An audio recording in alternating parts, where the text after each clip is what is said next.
Harrison and Jason coming at you. Okay, we're ready. Got everything worked out.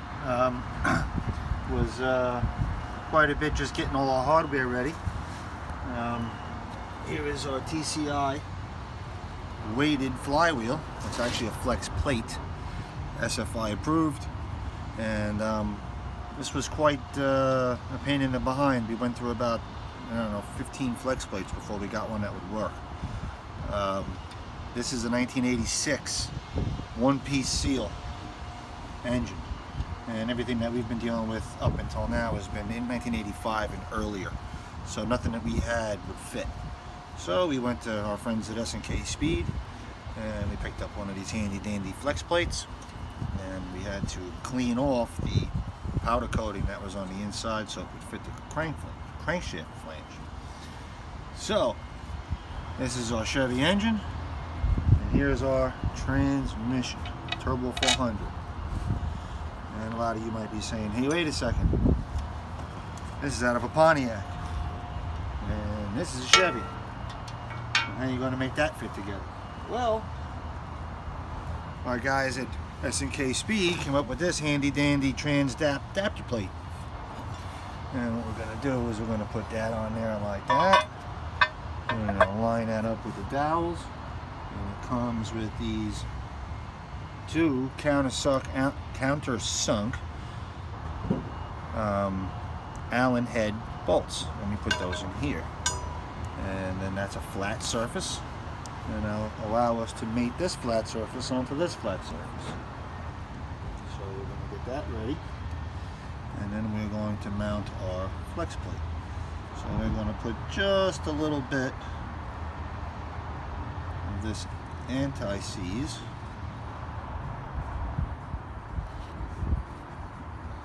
on the threads, and that'll make sure that goes in smoothly. It has a lubricant on it, and it'll always come out.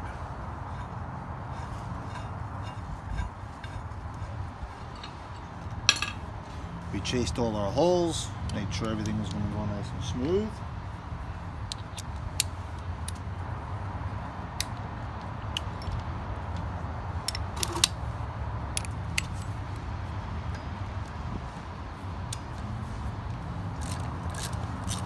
I'm going to run these down.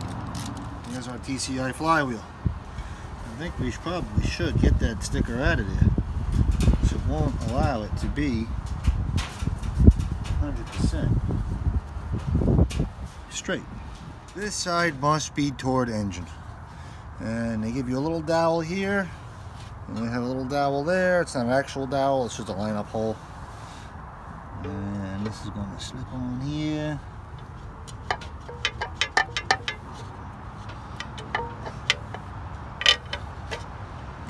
Go. And here we have our ARP crankshaft bolts. And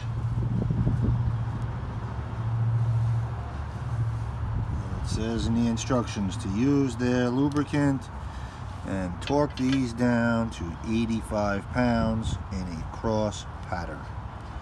So that would be 1, 2, 3, 4, 5, 6. Alright, in the instructions to the ARP package, it says 85 pounds. I don't like to go right to 85 pounds, so I'll start at 40. We put this pry bar in this little hole and jammed it up against the oil pan, so when we tighten the crankshaft bolts, the crankshaft doesn't spin. So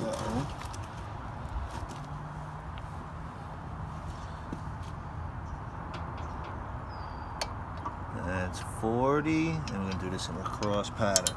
And just listen for the click on the torque wrench.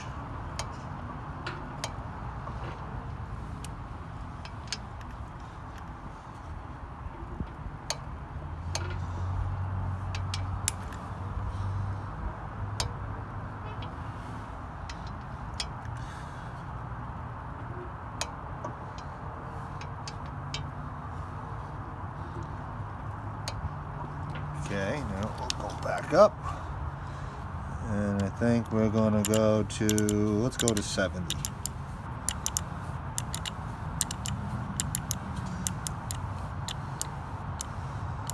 70 pounds, lock it down.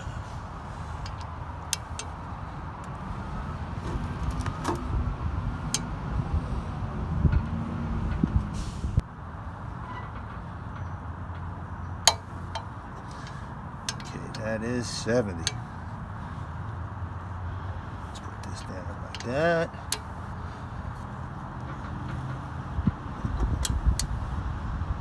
We have to be a little careful because the motor is on a block of wood,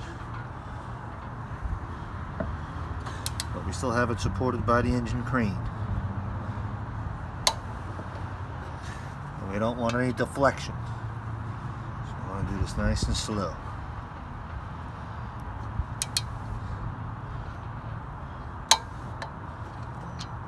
And the higher you go in weight, or the higher you set the torque wrench, when it clicks, the louder it'll click.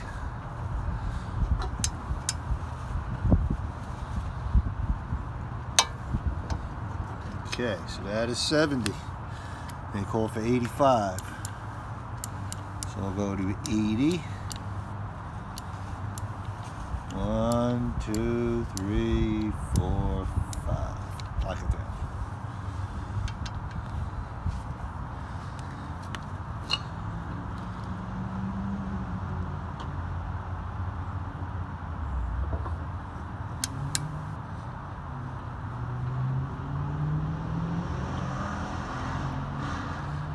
Okay, so we'll have to let this engine down a little more.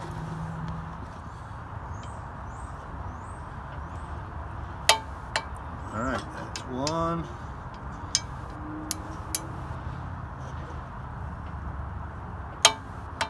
That's 2.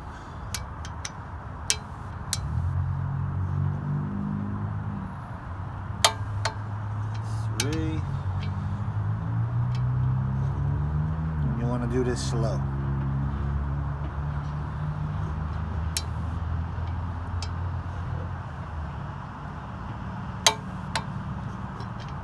4.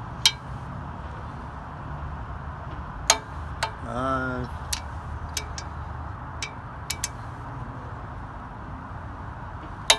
6.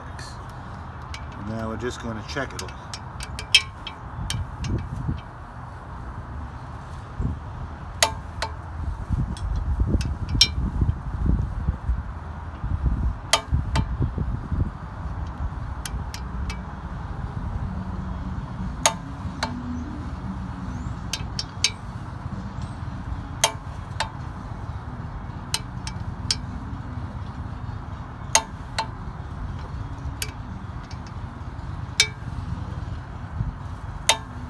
Okay, 85 pounds. Okay, flywheel's installed.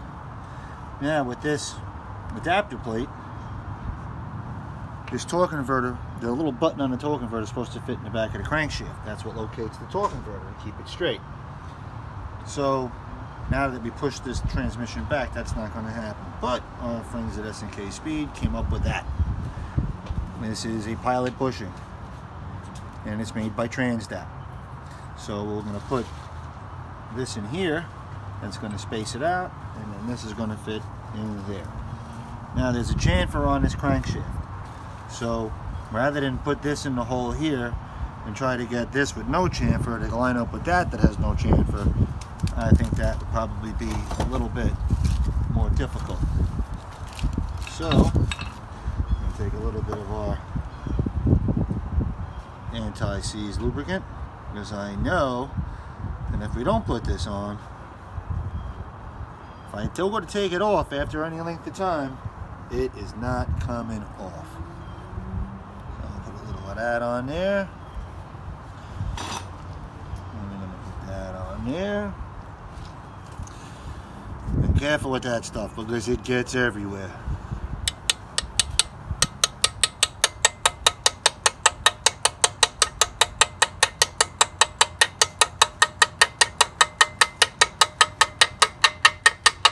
That is bottomed out. And then we're going to take a little bit of that. I actually have enough here. And we're going to put it on here.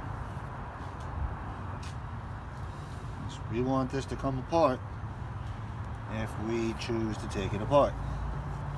So everything we're doing, you know, we have in mind that we might be taking it apart at some point, whether we have a failure, which happens when you're racing cars, or we decide to upgrade and change the setup and make the setup better, which will happen. This is our get us together and get us to the track setup, which is better than a lot of people's full setup. So this is going to get us going, and then when we get everything together, we might make some changes and see how it runs when it gets together. Now, this does appear to be fully seated to me, but it's small, so it kind of throws me off a little bit. It makes me think that it's not. But I measured the distance from this plate to the end of the flywheel, and I measured a straight edge across here to the distance of the torque converter, and I come up with a measurement that should work.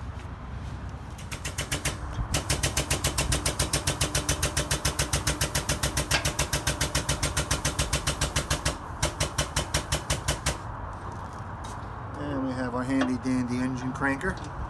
We can change our angle here. We have our transmission jack, we can change our angle there. And this should go together happy. One can only hope.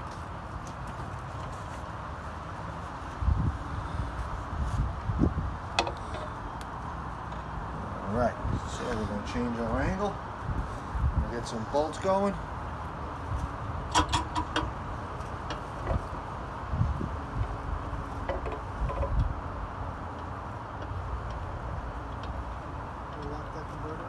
It's in.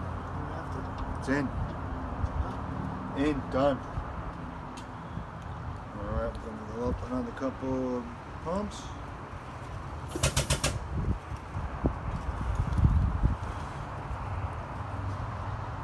And I'm going to angle this. It's not quite on the same angle, but we'll just make it happen.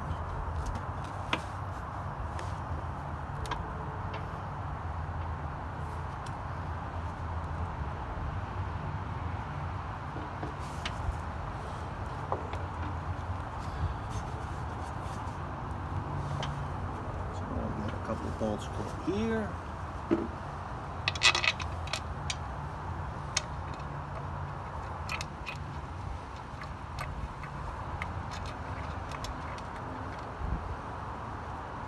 Probably going to lose this glove because